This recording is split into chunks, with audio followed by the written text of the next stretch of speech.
मैं प्राध्यापक L V Gaekwad आज आपको एक अच्छी सी अंग्रेजी की कविता पढ़ाने वाला हूँ। कविता का नाम है अ रेड रेड रोज और कवि का नाम है रॉबर्ट बर्न्स।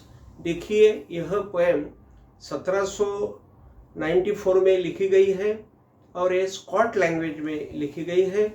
और इस कविता में कवि अपनी जो प्रेमिका है या बिलवेड है उसके बारे में वो बता रहा है। दोनों का जो प्यार है वो बहुत ही अलग ढंग का है। उसका प्यार उसके प्रेयसी के साथ बहुत ही अलग ढंग का है। मुझे बोलना ऐसा है कि उनका प्यार बहुत ही यानी सब पृथ्वी भी जो है या जो भी जमीन है या समुद्र है सब सब सब समाप्त हो जाएंगे, लेकिन उसका प्यार समाप्त नहीं होगा, ऐसा उसका कहना है। तो हम अभी इस कविता को देखने वाले हैं। देखिए, रेड रेड रोज यानी लाल लाल गुलाब का जो फूल है ऐसा उसका प्यार है। देखिए, गुलाब का लाल लाल फूल होता है तो उसकी जो लाली होती है, लाल उसका लाल रंग जो होता है वही लाल रंग यहाँ पे ऐसा बताता है कि वह जो प्यार है वह प्यार बहुत ही फ्रेश है। तो देखिए, बहुत ही फ्रेश है। Red red rose by Robert Burns, English literature की यह कविता है। तो हम पढ़ रहे हैं। देखिए, ओ माय लव यानी वो उसके लव के साथ बोल रहा है, उसकी प्रेमिका जो है उसके साथ में वह बोल रहा है और वो बोल रहा है कि ओ माय लव यानी मेरी प्रेमिका सुन मैं क्या बोल रहा हूँ। Is like a red red rose, देख तेरा प्रेम जो मेरे साथ हुआ है और मेरा प्रेम तेरे साथ जो हुआ है यह प्रेम बिल्कुल ही रेड रेड रोज जैसा है। गुलाब का जो फूल है उस फूल के सरीखा अपना दोनों का प्यार है, प्रेम है। हम प्रेम का जो गीत गाते हैं तो यह गीत हमारा अच्छा है। देखिए, ये जो पोएम है यह पोएम भी सॉन्ग है, सॉन्ग थी।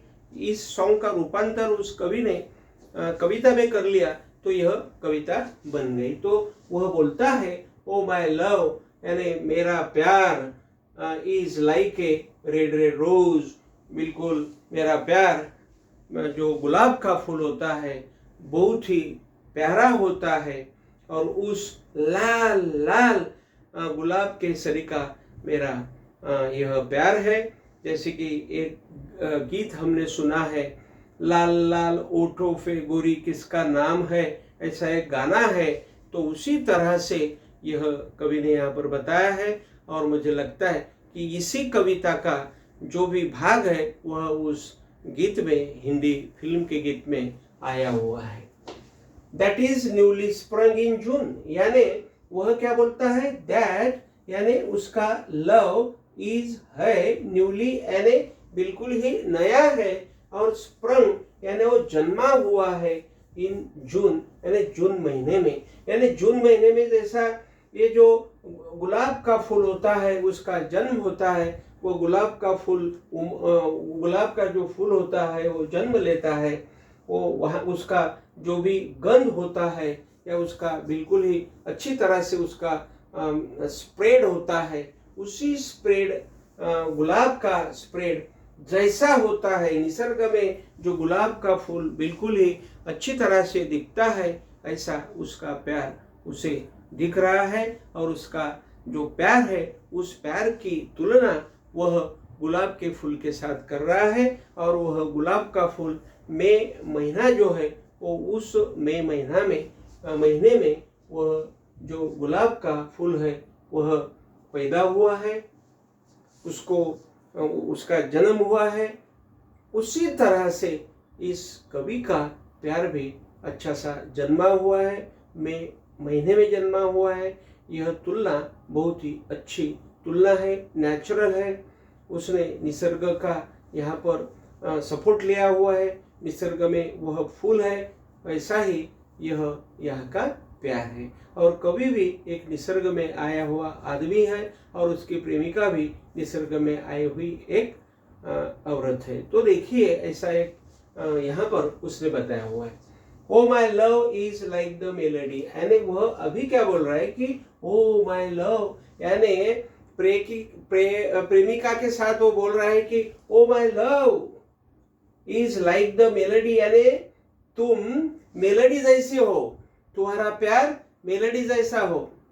तो हमने एक हिंदी का गाना सुना है, एक लड़की को देखा तो ऐसा लगा, ऐसा एक गाना हमने सुना है। उसी गाने को यदि हम सुनते हैं तो रॉबर्ट बर्न्स की यहाँ याद आती है। और रॉबर्ट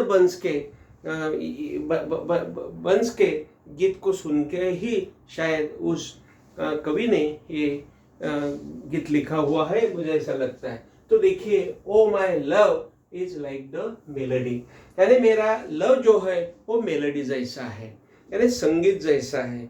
यानी मेरी प्रेमिका, मेरे प्रेमिका का लव, यानी खुद मेरी प्रेमिका बिल्कुल ही ऐसी म्यूजिक जैसी वह इधर उधर घूमती है, भागती है और मेरे साथ म्यूजिक जैसा वह प्यार करती है। एक साउंड है, वह एक ट्यून है, और सुनने में उसका जो आवाज़ है, मेरी प्रेमिका का जो आवाज़ है, वह मेरे कानों में गूंज रहा है और अच्छी तरह से वो मेरे साथ प्यार करती है, ऐसा उसे यहाँ पर उसे कहना है। That is sweetly played in tune, वही बोल रहा है वो कि दैट इज यानी वह लव इज स्वीटली यानी बहुत मधुरता से प्लेड इन ट्यून, यानी ट्यून यानी एक आवाज में वह बज रहा है। कवि के कानों में वह उसका जो आवाज है, वो प्रेमिका का जो आवाज है, प्रेमिका का जो सुर है, या हम बोलेंगे उसका जो मधुर गीत है, वह गीत उसके कानों में गूंज रहा है, और इसलिए वो बोल रहा है कि that is sweetly played in tune. So fair art thou, इस प्रेमिका को वह बोल रहा है कि तुम इतनी सुंदर हो, इतनी सुंदर हो। सो फेयर आर्ट दाउ, यह जो आर्ट है आज का आर है, ARE है, और इसका मतलब हो जाता है कि सो फेयर यानी बहुत सुंदर, आर्ट दाउ यानी यू आर, यानी तुम बहुत ही सुंदर हो, ऐसा वो बोल रहा है। माय बॉनी लैस, उसे वो बोलता है माय बॉनी लैस, यानी बॉनी यानी बहुत अट्रैक्टिव, और लैस यानी बहुत ही 16 बरस की लड़की, उसने बोला हुआ है अट्रैक्टिव 16 बरस की वो बच्ची है, ऐसा उसका प्यार है, इसीलिए उसने बोला है my bonny lass. So deep यानी बहुत ही गहराई से वो प्यार कर रहा है उसके साथ, यानी सो डीप इन लव, यानी प्यार में, इन लव यानी प्यार में बहुत ही डीपता से, यानी बहुत ही गहराई से, बहुत ही मैं बोलूँगा कि जो गांभीर्यता है जो लव का, यानी जो लव की ऊंचाई है, वो ऊंचाई बहुत ही बड़ी है। और उस so deep in love am I, यानी इसका मतलब लिया तो ऐसा हो जाता है कि आई एम इन लव, यानी मैं प्यार में हूँ। सो डीप यानी बहुत ही मैं तेरे प्यार में हूँ, ऐसा वह बोल रहा है। And I will love the still, ये जो स्टिल है, यानी स्टिल का मीनिंग हो जाता है कि इसी वक्त तक मैं तेरे साथ प्यार कर रहा हूँ, यानी तेरा प्यार इतना अच्छा है कि मैं भूल नहीं पा सकता हूँ, या तेरे प्यार को मुझे कुछ ऐसा तेरा प्यार बोरिंग जैसा नहीं लगता है, यानी हर दफा हर क्षण में वह प्यार नया प्यार मुझे लगता है।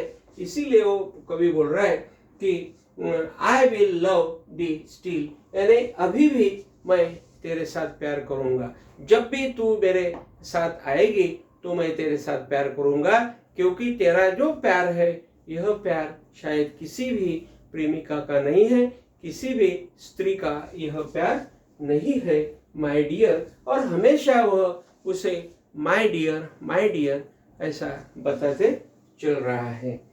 Till ya till again the seas gang dry, यानी जो समुंदर है उसका जो गैंग है, गैंग यानी उसका जो रास्ता है, समुद्र का या समुंदर का जो भी मार्ग है, यह सभी मार्ग यहाँ पर सूख गए हैं। सूख जाएंगे, सूख रहे हैं, फिर भी मेरा प्यार नहीं सूख रहा है, ऐसा कवि का यहाँ पर बताना है। और वो बोलता है कि समुंदर भी सूख जाएंगे लेकिन मेरा प्यार नहीं सूखेगा, मेरा प्यार हरा ही रहेगा, मेरी प्रेमिका मेरे साथ प्यार ही करती रहेगी और मैं भी उसके साथ प्यार ही करते रहूँगा। ऐसा दोनों का बड़ा अलग ढंग का वो प्यार है। यानी यहाँ पर कवि बहुत ही रोमांटिक है, यानी यह पोएम एक रोमांटिक है, यानी this is the romantic poem. Till यानी देखिए टिल, टिल यानी टिल का मतलब क्या होता है कि पिछला जो पिछले कुछ ईयर्स है उन्हें पकड़ के या उन्हें लेकर आज तक, यानी टिल यानी आज तक, till ya again the seas gang dry, यानी जब से हमारा प्यार शुरू हुआ, दोनों का प्यार शुरू हुआ, वहां से आज तक ये प्यार चल रहा है। इतना प्यार चल रहा है हमारा कि द सीज गैन ड्राई, यानी जो समुंदर है वह भी सूख गए हैं और लेकिन हमारा प्यार नहीं सूखा है, ऐसा उसे बोलना है। हमारा प्यार वही रहा है। और यहाँ पर कवि बोलता है कि लोग प्यार करते हैं लेकिन उनका प्यार ज्यादा दिन तक नहीं चलता, वह सिर्फ अपने शरीर की जो वासनाएं होती हैं उन वासनाओं के साथ ही चलते रहते हैं और प्रेमी को छोड़ देती है। जैसे कि हमने जॉन किट्स को लिया तो देखा कि जॉन किट्स को भी यहाँ पर उसके प्रेमिका ने छोड़ दिया, फैनी ब्राउन ने छोड़ दिया। उसी तरह से यहाँ पर रॉबर्ट बर्न्स बोलता है कि मेरी प्रेमिका मुझे नहीं छोड़ेगी और मैं उसे नहीं छोड़ूंगा क्योंकि हमारा प्यार यह सदियों का प्यार है। And the rocks melt with the sun, देखिए एंड, और वो बोलता है कि जो रॉक्स है, जो रॉक्स है, देखिए जो पर्वत जो होते हैं उन पर्वतों का जो भी भाग है वह सब पर्वत, सब निसर्ग जो बोला गया है, नेचर बोला गया है, वह भी खत्म हो जाएगा, यानी वह भी मेल्ट हो जाएगा, यानी खत्म हो जाएगा, उसका भी पानी हो जाएगा, वो भी खत्म हो जाएगा विद द सन, यानी सूरज के साथ, यानी सूरज भी चला जाएगा, रॉक्स भी चला जाएगा, पर्वत भी चले जाएंगे, समुंदर भी चला जाएगा, सब समाप्त हो जाएगा। I will love the still, फिर भी मैं तेरे साथ प्यार करूंगा। I will love the still, तो भी मैं तेरे साथ प्यार करूंगा। माय डियर, मेरी प्रियतमा, ऐसा वो यहाँ पर बोल रहा है। While the Sands over life shell run, यानी यहाँ पर वाइल यानी at the time the Sands यानी जो हमारी धरती है, जो धरती है वह धरती भी शायद कुछ पल, यानी थोड़ा बहुत उसमें कुछ आत्मा होगा, छोटा सा लाइफ उसके ऊपर होगा शायद, कहाँ पर, तो उतना वो लाइफ होगा, यानी सब चला जाएगा ना। यहाँ पर समुंदर का भी पानी चला जाएगा, रॉक्स भी चले जाएंगे, सभी चले जाएंगे, ये जो पृथ्वी हम बोलते हैं या धरती माँ बोलते हैं वह भी यहाँ पर खत्म हो जाएगी। यहाँ पर सब जीवन ही खत्म हो जाएगा। यहाँ पर थोड़ा बहुत जो भी जीवन होगा यहाँ पर, while the Sands of life shell run, तो थोड़ा बहुत जो भी जीवन होगा उस जीवन के साथ तो वहाँ पर रुकेगी। एंड फेयर यानी बिल्कुल ही सुंदर उसने बताया हुआ है। एंड फेयर दी यानी यू, आज का YOU will my only love but there will be his beloved, यानी उसकी बिलवेड वहां पर होगी, वहां पर धरती नहीं होगी, थोड़ा बहुत धरती का कुछ तो भी वहां का लाइफ होगा, उसी लाइफ में उसकी प्रेमिका होगी, पृथ्वी नहीं होगी, सूरज नहीं होगा, सूरज के साथ पर्वत भी नहीं होंगे, जो निसर्ग है वही भी खत्म हो गया होगा, और जो समुंदर है वह समुंदर भी वहां पर सूख गए होंगे, लेकिन प्रेमिका वहां पर होगी और वह प्रेमिका कवि की राह देखती होगी, ऐसा उसका कहना है। तो वह बोल रहा है and fare thee will my only love, यानी वही ओनली लव, अकेला उसका प्यार वहां पर रहेगा, सब खत्म हो जाएंगे, वह प्यार वहां पर रहेगा। और वह प्यार वहां पर जब रहेगा तो आगे जाकर वो बोलता है and fare thee well awhile, and fare thee again to, मेरी प्रेमिका जो भी सुंदर है ऐसी मेरी सुंदर प्रेमिका विल अवाइल, यानी वहां पर राह देखती होगी, वह वहां पर मेरी राह देखती होगी, और उसी time and I will come again, और मैं तेरे पास आऊंगा, सब चला जाएगा, सब समुंदर चले जाएंगे, रॉक्स चले जाएंगे, वहां पर सूरज भी चला जाएगा, लाइफ भी चला जाएगा, थोड़ा बहुत लाइफ जो भी होगा उस लाइफ में तू मेरी राह देखेगी और मैं तेरे पास वापस आऊंगा, and I will come again, और मैं फिर और आऊंगा, माय लव, मेरी प्रेमिका या मेरी प्रियतमा, मैं और तेरे पास आऊंगा, and I will come again my love. दो यानी दो का मीनिंग क्या होता है कि यदि इट वेयर 10,000 माइल्स, यानी 10,000 माइल्स यानी 10,000 मील का भी सफर रहा, यानी प्रेमिका इतनी दूर रही और वह 10,000 माइल्स भी उससे दूर रहा, फिर भी वह कवि उसके प्रेमिका के पास जाएगा और वह दोनों एक साथ आएंगे, प्यार करेंगे। यह उसने प्यार की जो गहराई है, यह गहराई उसने इस कविता में बताई है। देखिए, यह जो कविता है, यह कविता रोमांटिक है और कवि का यह प्यार बहुत ही ऊंचा है, मैं बोलूँगा आपको, और इसी ऊंचाई के ऊपर उसने यहाँ पर अपना भाष्य किया हुआ है और प्यार को बड़ा बताया है। तो आपको यह कविता हिंदी की कैसी लगी, आप मुझे कमेंट बॉक्स पे बताइएगा, और मैं आपके लिए हिंदी में और दूसरी एक दूसरी कविता लाऊंगा।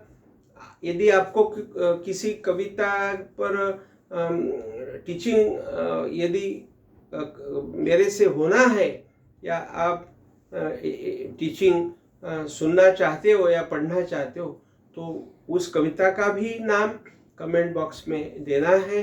तब तक के लिए मैं यहाँ पर रुकता हूँ। मेरा वीडियो ज़्यादा से ज़्यादा शेयर कीजिए प्लीज़, और आपकी यहाँ पर विदाई लेता हूँ। Thank you very much.